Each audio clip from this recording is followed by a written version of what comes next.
guys. Welcome to another week of Evolve. I'm so happy to have you back, sharing some energy and some time with me this week. I am your host, Monette Brann-Natta. And this week I'm excited because we have a special guest who understands so many incredible things and is going to be able to enlighten us. I want to first let you know that April 1st was World Autism Awareness Day. And to that end, my guest is an expert in this field and will be joining us shortly, like I said, to educate us from the inside out about the subject. Brenda wears many hats. In her state of New Jersey, she is currently the director of empowering parents to address and prevent obesity in their children with special needs, the Obesity Prevention Project. Brenda is also a parent group specialist for the Northwest region, covering the state, county, North Suffolk, and Warren under the START project, a project in which they offer technical assistance and support groups. And she is also the program coordinator for the New Jersey statewide parent-to-parent mentoring program, where they are matching up parents and providing support based on cultural background, disabilities, and the region in which one lives. And there are many more things. I mean, we would do the whole show if I was reading her entire resume of all of the incredible things that she does. But this group that she works with is affiliated with the Parent-to-Parent USA, and they also have a chapter in Florida here as well. So my Florida listeners, this may pertain to you. Brenda was born and raised in Puerto Rico, and she has a passion for community that was bred into her in her homeland. But her most important role to date is that of proud mother of two amazing kids. Her 17-year-old Norberto, I'm going to get corrected on this. I'm going to learn how to say this before the show's over. But her 17-year-old Norberto has a diagnosis of autism spectrum disorder, and Khalil, her youngest son, has mild hearing loss, severe dyslexia, ADHD, and sensory processing disorder, along with general learning disabilities. And so in this way, the universe sometimes has us become a master of things by putting us through our paces and really having to learn and deal with it up close. So while Brenda's helping all of these people in her area of New Jersey, she's also living this and walking her talk in her daily life. I'm so grateful to have her here today to impart her wisdom.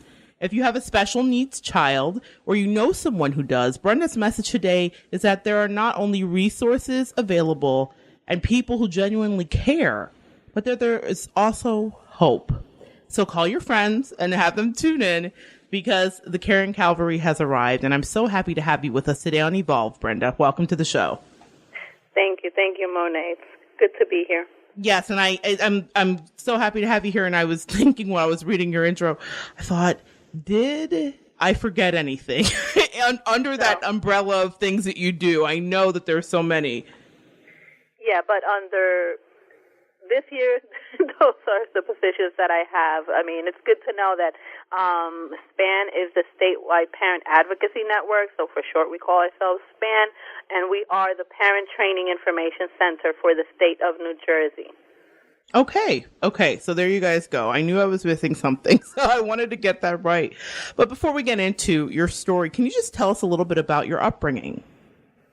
Yes, I was born and raised in Puerto Rico, except for the ages of 5 to 11, where I lived in New York, in the Bronx. My hometown. Yes.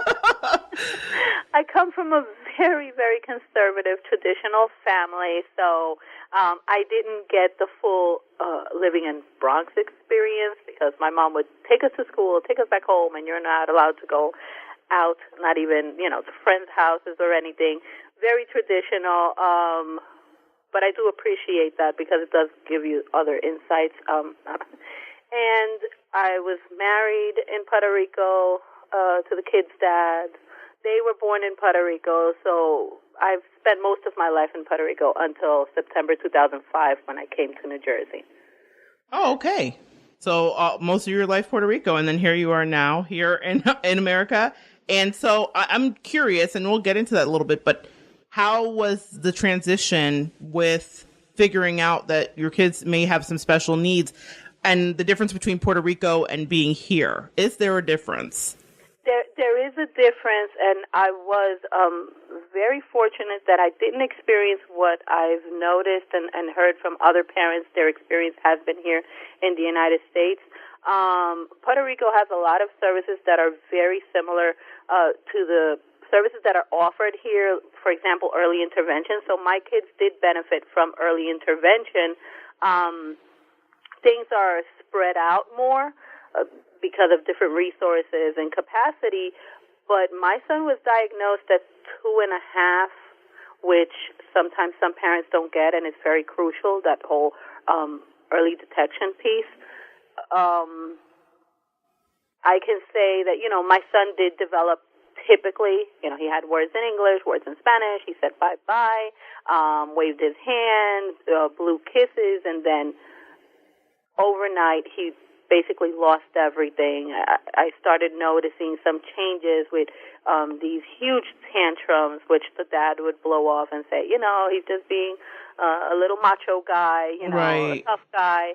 And I'm like, these tantrums don't look like what I've seen other kids do. They're like so extreme. Right. And one day, I received WIC services, Women Infant Care Services, and the nurse is looking at me and says, "You do realize since he's been here, he hasn't said a word." And I looked at her and I said, "You know what? It's been a while, and he does have words. But if I take him to a speech pathologist, he's not going to do anything that she says. I mean, he's too young." But I still said, "You know what? Better safe than sorry." Went to the speech pathologist, and I'm talking to her and giving her all, this is his personality. And she just looks at me and says, "You do realize that what you consider his personality are autism traits." And, wow. I was like, "Are you sure about that?" And she said, "Yes. I can't diagnose, make the following appointments." I went home.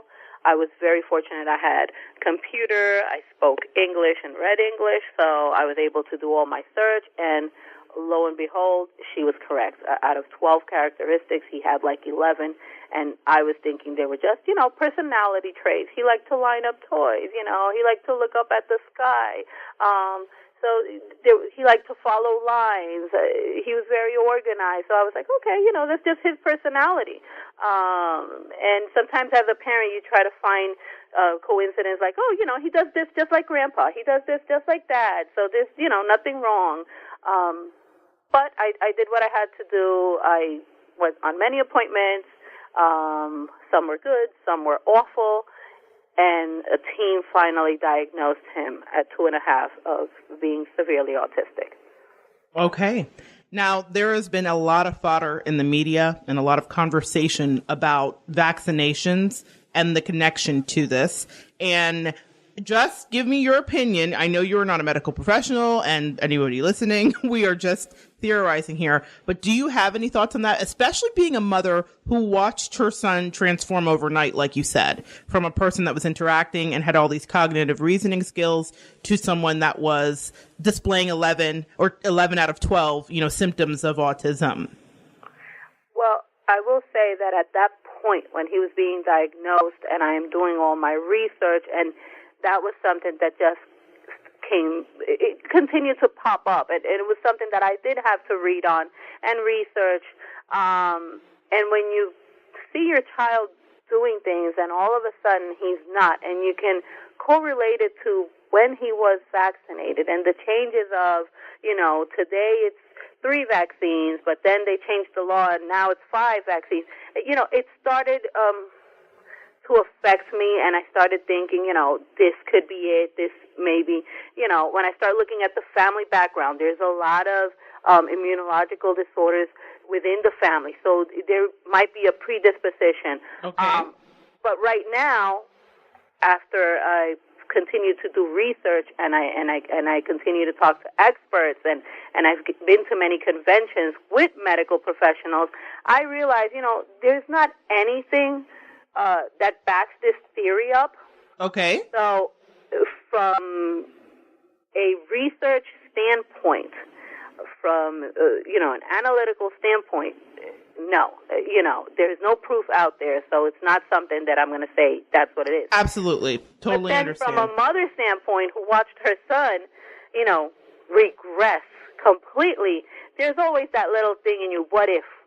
But at this point, I won't know. And at this point, I already have moved on from wanting a cure. I don't think, he is who he is. He's perfect the way he is, and I just want him to live a full life and be included and have all the opportunities, and that battle alone takes all my time than Absolutely. worrying if the vaccines did or didn't.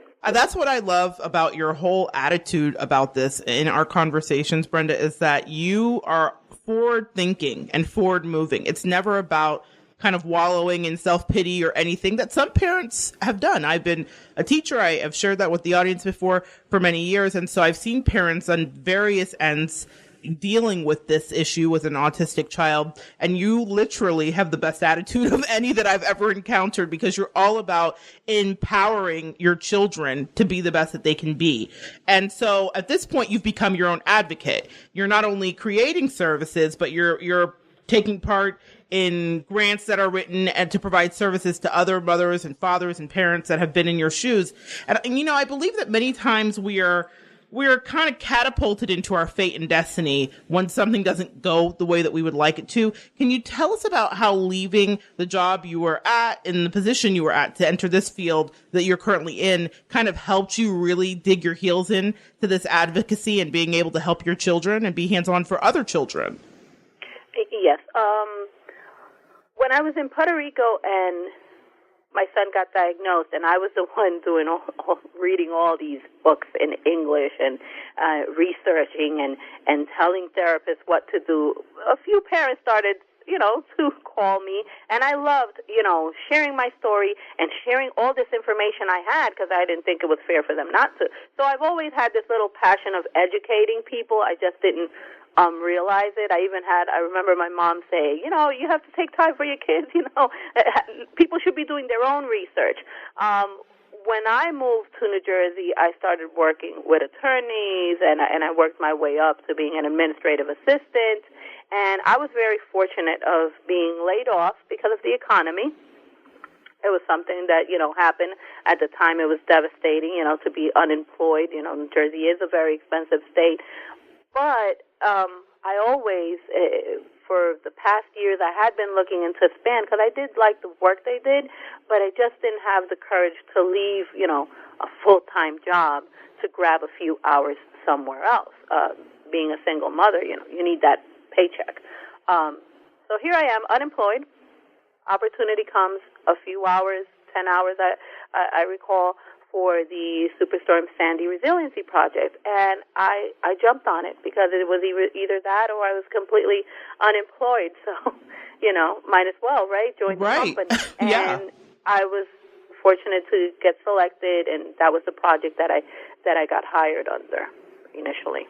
I love how you said you were fortunate enough to be laid off. That is just such an amazing way to look at that. What a glass half full way to look at your, your situation in life. And I think that a lot of people can relate to having situations like that in their lives that seem like a mishap, but they really end up being a great blessing, Yes. Yeah. It is something that we have to look at it that way. And, once I was there, I kept thinking, there'll be other projects, I'll eventually get there to full-time, but I think I found, my calling. I am where I need to be, and that was what kept, motivating me. Also, SPAN provides a lot of training, so this wasn't just about professional. Personally, I was gaining something out of it to help my children, too. Absolutely. Absolutely. So how did you go from 10 hours and working your way into all these other hats that you're wearing with the Standing Still Project and everything else?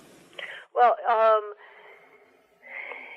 SPAN, as we get grants, we get job postings internally, and as soon as I would see something, I was like, maybe I'll apply for this one. And I was very fortunate from Superstorm Sandy Resiliency Project, I was able to get a few hours under Parent to Parent as a parent associate. I was also the Family Resource Specialist for the County of Passaic, and those jobs were, to me, instrumental